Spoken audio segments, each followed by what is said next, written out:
Kayo ba? Bibigyan nyo kami ng importansya, kaming mga pari ninyo, kung hindi kami lingkod ng Diyos? Kailan ba ako pumunta sa isang restaurant? Nakaw, halos lahat kakilala ko, pati sa crew. Mantakin po ninyo bago ako makakain.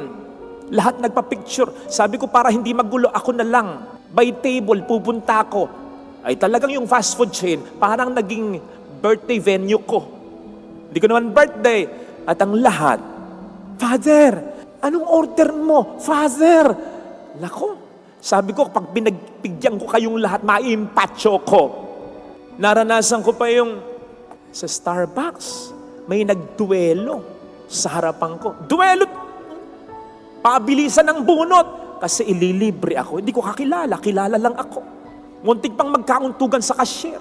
Sabi ko, para hindi kayo mag-away, o ikaw, yung dine-in sa'yo, take out sa'yo. O, diba? Joke lang yun. Joke lang, hindi ako nagpalibre sa dalawa. Anyway, gagawin nyo ba yon? Kung hindi ako si Father Fidel? I don't think so. Sabi ko nga, ang mga pare, lalo na dito sa Pilipinas, hindi mamamatay sa gutom, sa impatyo may mamamatay. Dahil, Father ito, Father ganito. Ay, nako. Bakit kayo ganito sa amin? Kasi naniniwala kayo na kapag mabait kayo sa pare, magiging mabait sa inyo ang Diyos. Pag pinaglingkuran nyo, ang sabihin, pinahalagahan yung pare na lingkod ng Diyos, gagantihan din kayo ng Diyos. Yun ang makikita natin sa ating unang pagbasa. At sa ibang mga parts sa Bible, may mga example pa niyan. Hindi na lang natin sasabihin, hahaba lang.